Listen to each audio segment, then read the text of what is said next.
മുംബൈ ദർപ്പൺ ചാനലിലേക്ക് എല്ലാവരെയും ഒരിക്കൽ കൂടി സ്വാഗതം ചെയ്യുന്നു. നിങ്ങൾ ഈ ചാനൽ ഇതുവരെ സബ്സ്ക്രൈബ് ചെയ്തിട്ടില്ലെങ്കിൽ സബ്സ്ക്രൈബ് ചെയ്യുവാൻ അഭ്യർത്ഥിക്കുന്നു. ഒപ്പം അടുത്തുള്ള ബെല്ലൈക്കണും ക്ലിക്ക് ചെയ്യുക. അപ്പോൾ എൻ്റെ പുതിയ വീഡിയോയുടെ നോട്ടിഫിക്കേഷൻസ് നിങ്ങൾക്ക് ലഭിക്കുന്നതായിരിക്കും.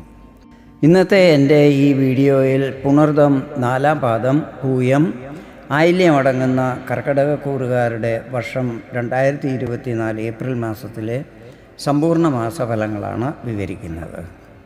ഈ മാസത്തെ ഗ്രഹനില ഇപ്രകാരമായിരിക്കും.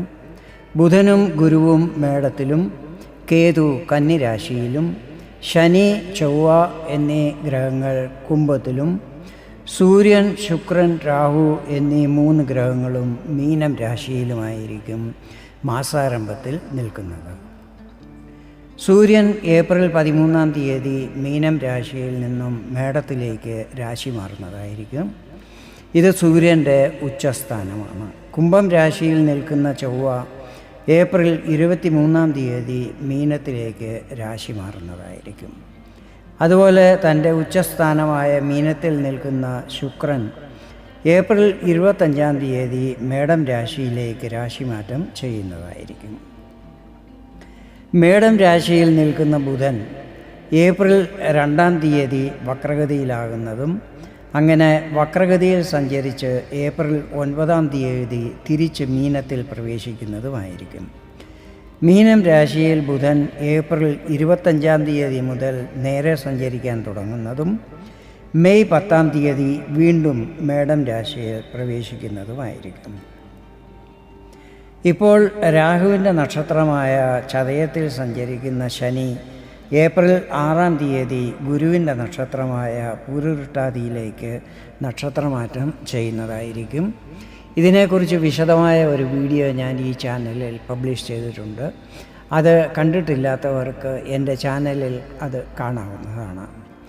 അതുപോലെ ഇപ്പോൾ ശുക്രൻ്റെ നക്ഷത്രമായ ഭരണിയിൽ നിൽക്കുന്ന ഗുരു ഏപ്രിൽ 14-ാം തീയതി സൂര്യൻ്റെ ആധിപത്യത്തിലുള്ള കാർത്തിക നക്ഷത്രത്തിലേക്ക് നക്ഷത്രമാറ്റം ചെയ്യുന്നതായിരിക്കും. മാസാരംഭത്തിൽ ധനുരാശിയിൽ നിൽക്കുന്ന ചന്ദ്രൻ ഓരോ 2.25 ദിവസം കഴിയുമ്പോൾ തൻ്റെ രാശി മാറിക്കൊണ്ടിരിക്കും. ഗ്രഹങ്ങളുടെ ഈ രാശിമാറ്റം, സഞ്ചാരമാറ്റം എന്നിവ നിങ്ങളിൽ എന്തൊക്കെ പ്രഭാവങ്ങൾ ചെലുത്തുമെന്ന് നമുക്ക് നോക്കാം. ഞാനിവിടെ പറയുന്നത് ചന്ദ്രഗണന അനുസരിച്ചുള്ള പൊതുഫലങ്ങളാണ്.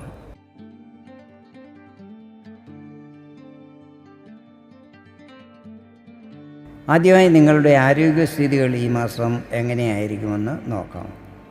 ചൊവ്വ 8-ാം ഭാവത്തിൽ നിൽക്കുന്നതും അത് ചൊവ്വയുടെ ശത്രുരാശിയായതിനാലും ഉദരസംബന്ധമായ ചില പ്രശ്നങ്ങൾ അലട്ടുവാൻ സാധ്യതകളുണ്ട്. അതിനാൽ ഭക്ഷണപാനീയങ്ങളിൽ ശ്രദ്ധിക്കണം.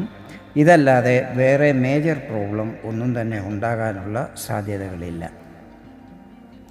ഇനി നിങ്ങളുടെ വിദ്യാഭ്യാസത്തെക്കുറിച്ച് നോക്കാം. 5-ാം ഭാവമാണ് ഇതുമായി ബന്ധപ്പെട്ടിട്ടുള്ളത്. 5-ാം ഭാവാധിപൻ ചൊവ്വയാണ്. ചൊവ്വ 8-ാം ഭാവത്തിലാണ് നിൽക്കുന്നത്. ഇത് ചൊവ്വയുടെ ശത്രുരാശിയുമാണ്. ചൊവ്വ ഇവിടെ ഏപ്രിൽ 23-ാം തീയതി വരെ നിൽക്കുന്നതാണ്. അതിനുശേഷം ഭാഗ്യസ്ഥാനമായ 9-ാം ഭാവത്തിൽ പ്രവേശിക്കുന്നതുമായിരിക്കും. ഏപ്രിൽ 23-ാം തീയതി വരെ വിദ്യാർത്ഥികൾക്ക് സമയം അനുകൂലമായിരിക്കത്തില്ല. ഈ സമയത്ത് കൂടുതൽ പരിശ്രമം ചെയ്യേണ്ടി വരും. എങ്കിൽ മാത്രമേ പ്രതീക്ഷിച്ച റിസൾട്ടുകൾ ലഭിക്കുകയുള്ളൂ. ഏപ്രിൽ 23-ാം തീയതി ചൊവ്വ 9-ാം ഭാവത്തിൽ പ്രവേശിക്കുമ്പോൾ സ്ഥിതികൾ കുറച്ച് മാറുവാൻ സാധ്യതകളുണ്ട്. എങ്കിലും രാഹു ഇവിടെ നിൽക്കുന്നത് കാരണം പഠനത്തിൽ നിന്നും ശ്രദ്ധ വ്യതിചലിക്കുവാൻ സാധ്യതകളുണ്ട്.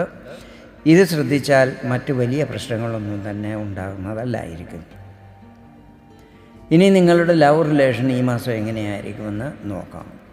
ചൊവ്വ ആദ്യം ശനിയോടൊപ്പം നിൽക്കുന്നതും പിന്നീട് രാഹുവിനോടൊപ്പം സന്ധി ഉണ്ടാകുന്നതും കാരണം ഈ മാസം പ്രേമബന്ധങ്ങളിലുള്ളവർ നന്നായി ശ്രദ്ധിച്ചു വേണം തമ്മിൽ സംസാരിക്കുവാനും പെരുമാറുവാനും.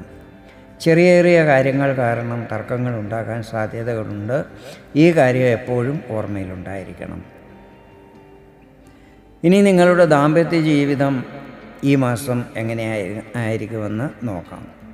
7-ാം ഭാവാധിപൻ ശനിയാണ്. ശനി നിൽക്കുന്നത് 8-ാം ഭാവത്തിലാണ്. അതിൻ്റെ അർത്ഥം ഈ സമയത്ത് നിങ്ങൾ അഷ്ടമശനിയുടെ പ്രഭാവത്തിലാണ്. എങ്കിലും ശനി സ്വരാശിയും മൂലത്രികോണസ്ഥാനത്തും നിൽക്കുന്നതിനാൽ അഷ്ടമശനിയുടെ കൂടുതൽ പ്രഭാവങ്ങൾ അനുഭവപ്പെടുന്നതല്ലായിരിക്കും. ശനിയുടെ പൊസിഷൻ നല്ലതായതിനാൽ ദാമ്പത്യ ജീവിതം സുഖകരമായിരിക്കും. നേരത്തെ മുതൽ എന്തെങ്കിലും പ്രശ്നങ്ങളുള്ളവർക്ക് അതിൽ ആശ്വാസവും ലഭിക്കുന്നതായിരിക്കും.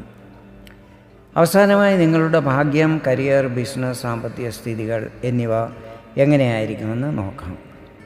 9ാം ഭാവാധിപൻ ഗുരുവാണ്. ഗുരു നിൽക്കുന്നത് 10ാം ഭാവത്തിലാണ്. ദൃഷ്ടി പതിക്കുന്നത് നിങ്ങളുടെ സുഖസ്ഥാനമായ 4ാം ഭാവത്തിലാണ്. ഈ സമയം ഭാഗ്യസ്ഥിതികൾ നല്ലതായിരിക്കും. സുഖസ്ഥാനാധിപനും ലാഭസ്ഥാനാധിപനുമായ ശുക്രനും 9ാം ഭാവത്തിലാണ് നിൽക്കുന്നത്. എല്ലാം കൊണ്ടും ഈ കോമ്പിനേഷൻ എല്ലാം തന്നെ നിങ്ങളുടെ ഭാഗ്യസ്ഥിതികളിൽ വർധനവുണ്ടാക്കുന്നതായിരിക്കും. ഇവിടെ ഒരു പ്രശ്നമുള്ളത് ഭാഗ്യസ്ഥാനത്ത് രാഹു നിൽക്കുന്നതാണ്. എല്ലാ കാര്യങ്ങളും നടന്നു കിട്ടുമെങ്കിലും ആദ്യം ചില ചെറിയ തടസ്സങ്ങളും മറ്റും ഉണ്ടാകുന്നതായിരിക്കും. അതിനെ തരണം ചെയ്യാൻ നിങ്ങൾക്ക് വിഷമം ഉണ്ടാകുന്നതുമല്ല. ഇനി നിങ്ങളുടെ കരിയറിനെ കുറിച്ചാണ് വിവരിക്കുന്നത്.